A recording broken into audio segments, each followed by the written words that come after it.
안녕하세요. 경제뉴스 들려주는 남자입니다. 오늘 7월 15일 아침 뉴스 시작하겠습니다. 현지 시간으로 15일 다우존스 산업평균지수는 전날보다 227.51포인트 상승한 26,870.10, S&P 500지수는 29.04포인트 상승한 3,226.56, 나스닥은 61.92포인트 상승한 1550.49에 마감했습니다. 모더나는 코로나 바이러스 백신 후보 물질인 mRNA-127이 18에서 55세 환자들에게 항체를 생성했다고 보고한 뒤 6.9%나 급증해 치료제가 바이러스 감염으로부터 보호할 수 있음을 시사했습니다. 그러나 월가 일부에서는 초기 임상 데이터에서 결론을 도출하는 것은 시기상조라는 의견도 나왔습니다. 한편 캘리포니아, 애리조나, 플로리다, 텍사스 등 미국 전역의 바이러스 핫스팟이 주도한 코로나19 사건은 계속 증가하고 있습니다. 캘리포니아는 화요일에 하루 전에 약 7,000건에서 증가한 11,000건의 새로운 환자가 발생했으며 전국적으로는 총 348만 건의 감염이 발생했다고 발표했습니다. 코로나 백신 기대감으로 경제 정상화에 대한 효과로 아메리칸 항공은 16% 급등했고 메리어트 인터내셔널은 7.9% 상승했으며 원 리조트는 9.3%, 카니발은 16% 급등했습니다.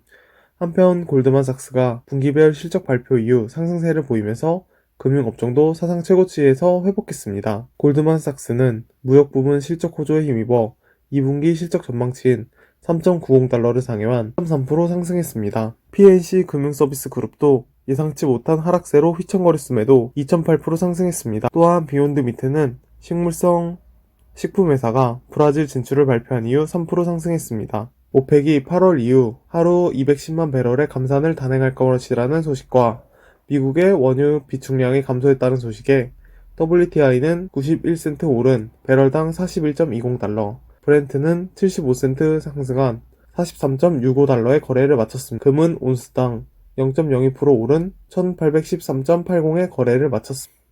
15일 코스피 지수는 18.27포인트 상승한 2201.88에 거래를 마쳤으며 외국인과 기관이 각각 2,859억 원과 3,246억 원을 순매수했습니다. 반면 개인은 6,111억 원을 순매도했습니다. 시가총액 상위 종목의 움직임은 그린 뉴딜의 수혜주로 꼽히는 현대차가 대폭 상승했으며 삼성바이오로직스, LG화학, 삼성물산, 삼성전자는 상승했으며 네이버, 카카오는 하락했습니다.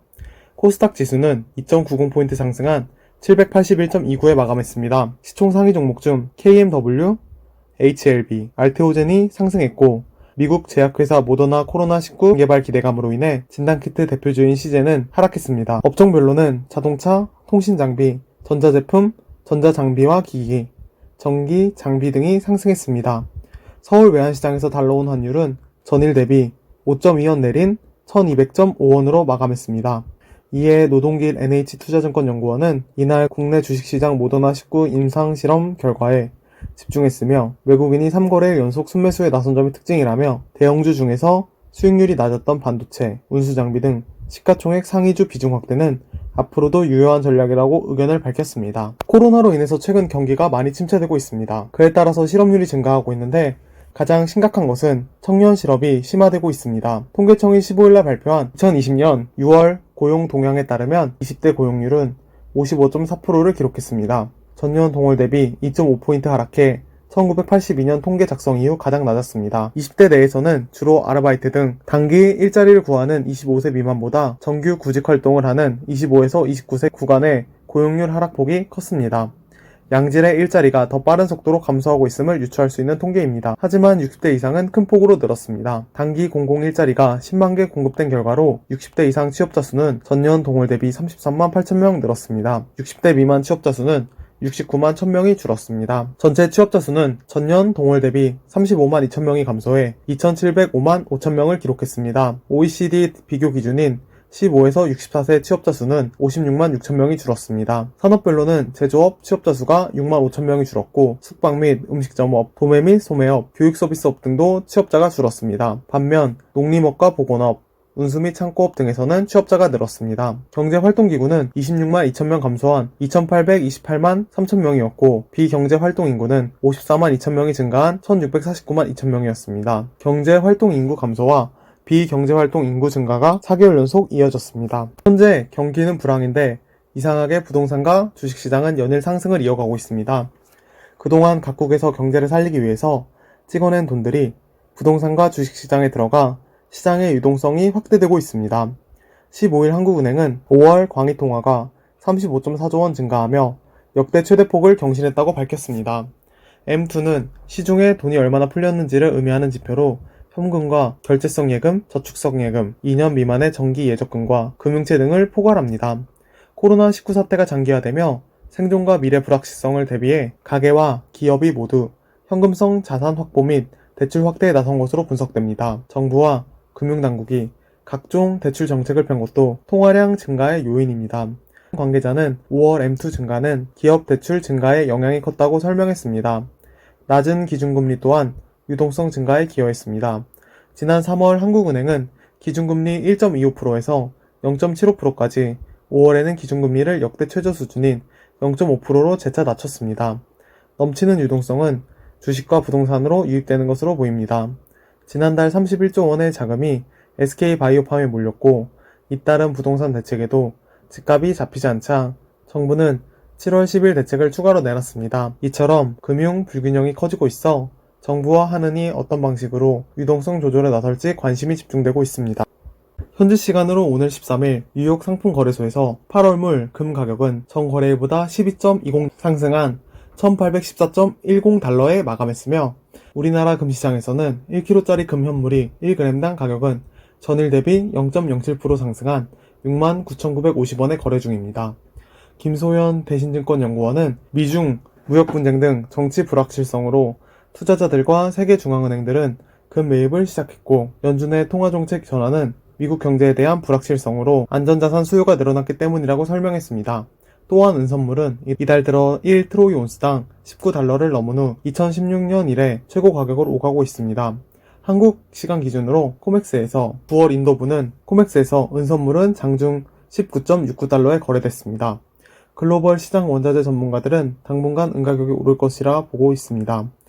네덜란드계 투자은행 게오르기테 보엘레 광물투자 수석 전략가는 올해 말까지 은가격은 지금보다 더 오를 것으로 보이며 현재로선 20달러도 될 수 있을 것이라고 내다봤습니다.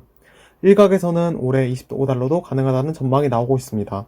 이처럼 가격이 빠르게 오르는 이유는 수요 증가와 공급 위축이 동시에 작용한 결과입니다. 일단 수요 측면에서는 코로나19 사태를 계기로 각국 중앙은행의 제로금리 기조와 돈풀기 정책, 각종 불확실성 속에 은이 금의 대치 투자처로 떠올랐습니다. 또한 미국 투자은행 뱅크 오브 아메리카의 마이클 위드머 원자재 투자 전략가는 금 가격이 온스당 1800달러 선을 돌파하는 등 사상 최고치를 달리면서 금과 유사한 은의 투자 수요가 따라붙었다고 분석했습니다. 실물 차원에서도 5월 이후 주요국이 공장을 재개하면서 수요가 늘어나는 추세입니다. 은은 태양전지 패널과 의료장비, 가전제품에 활용되는데 금보다 실물 부분에서 최근 수요가 더 두드러지고 있다고 밀스트리트 저널은 전했습니다. 세계 유일의 극자외선 노광장비 생산업체인 네덜란드의 ASML이 올 2, 4분기 직전 분기 대비 2배가량의 순이익을 기록하며 승승장구하고 있습니다. 삼성전자와 대만 TSMC 간 파운드리 초미세화 경쟁 덕분에 이익이 급증하는 모습이며 삼성전자가 오는 2023년 파운드리를 비롯한 시스템 반도체 시장 1위 등극을 공언한 만큼 ASML의 매출 상승세는 향후에도 계속될 전망입니다. ASML은 15일 올 2, 4분기에 33억 2,600만 유로의 매출과 7억 5,100만 유로의 순이익을 발표했습니다. 매출은 직전 분기 24억 4,100만 유로 대비 36%, 순이익은 직전 분기 39,100만 유로 대비 92%씩 각각 늘었습니다. 전년 동기 대비 매출과 영업이익은 각각 30%와 57% 상승했습니다. 최근 반도체 미세 공정이 5나노 수준까지 초미세화되면서 파운드리 업체 사이에서는 한 대당 2천억 원 수준인 극자외선 장비 확보가 필수이지만 극자외선 장비를 파운드리에 도입 중인 업체는 삼성전자와 TSMC뿐이며 ASML이 이들 업체의 발주 수요를 못 맞출 정도로 주문이 몰리고 있습니다. 실제 ASML은 올 2, 4분기에 9대의 극자외선 장비를 출하했으며 세대의 EUV 장비 예약을 접수하는 등 실제 수요가 꾸준합니다. 삼성전자는 D램과 같은 메모리 반도체 생산에도 EUV 공정 적용을 확대하는 계획이라 ASML의 실적 상승세는 이어질 전망입니다. 또한 SK하이닉스도 EUV 장비 검토를 또한 SK 하이닉스도 극자외선 장비 도입을 검토 중입니다. 피터 베닝크 ASML 최고 경영자는 이날 실적 발표 자리에서 이번 수익 개선은 극자외선 장비 수익 향상 외에 심자외선 장비의 효율적 판매 덕분이라고 밝혔습니다. ASML은 올 3, 4분기 매출 예상치를 33억에서 38억 유로로 제시하며 지속해 나간다는 방침입니다. 또 올 3, 4분기에 5억 4,500만 유로를 연구개발 부문에 투자해 기술 고도화에도 힘쓴다는 계획입니다. 현지 시간으로 14일 영국 정부가 중국 화웨이 퇴출을 공식화했습니다. 이에 따라 영국 이동통신사들은 연말 이후 화웨이 5세대 네트워크 장비를 구입할 수 없고 이미 설치된 화웨이 장비는 2027년까지 모두 제거해야 합니다. 미국은 이와 같은 영국의 결정에 환영의 뜻을 밝혔습니다. 마이크 폼페이오 미 국무장관은 트위터의 5G 네트워크에서 화웨이를 퇴출한 영국의 결정은 대서양 연안국의 안보를 비롯한 시민들의 사생활과 국가 안보, 자유세계의 가치를 보호하는 일이라고 적었습니다. 이러한 영국의 결정에는 중국의 홍콩 국보법 시행에 따른 반중 정서도 이번 결정에 영향을 끼친 걸로 보이고 있습니다. 홍콩 국보법은 홍콩 민주화 시위를 탄압하고 반중 세력 숙청을 용이하게 만드는 수단으로 악용되고 있습니다. 이에 따라 중국은 거세게 반발하고 있습니다. 유 샤오밍 주영 중국 대사는 자신의 트위터엔 실망스럽고 잘못된 결정이라며 영국이 다른 나라들에 개방되고 공정하며 차별 없는 사업 환경을 제공할지 의문이 든다며 화웨이 퇴출 결정에 강하게 비판했습니다. 오늘 정부와 여당이 수도권 주택 공급을 확대하기 위해 서울 그린벨트를 해제하는 법안을 검토할 수 있다고 밝혀 주목이 되고 있습니다. 서울 도심의 고밀 개발은 주택수 확보에 한계가 있고 재건축은 공공개발 방식이 제시되긴 했지만 의문이 제기되는 상황입니다. 유유부지 등을 활용한 신규 택지의 확보는 지금까지 제시된 것보다 더 파급력 있는 내용이 나올 수 있을지 의문입니다. 이에 서울 내에서도 입지가 좋은 땅을 발굴해 택지로 조성해야 할 필요성이 제기되고 있는데 5.6 대책에서 제시된 용산 정비창 개발 방안과 비슷한 파급력을 줄 수 있는 땅은 결국 그린벨트밖에 없다는 것입니다. 정부가 서울의 그린벨트를 해제해 조성할 수 있는 택지는 결국 강남의 보금자리 지구 근처 땅들이 될 공산이 큽니다. 현재 서울의 개발 제한 구역은 149.13제곱킬로미터로 강남권에선 서초구가 가장 넓고 강동구, 강남구, 송파구 등 순입니다. 정부는 이달 말 공급 대책을 발표할 계획인데 서울 그린벨트 해제 방안이 들어가게 된다면 방침을 밝히는 정도가 될 전망입니다. 오늘도 한국 증시, 미국 증시, 경제 뉴스들 소식 전달해드렸습니다. 오늘 하루도 화이팅 하시고 어제보다 발전된 오늘이 되셨으면 좋겠습니다. 오늘도 시청해주셔서 감사합니다.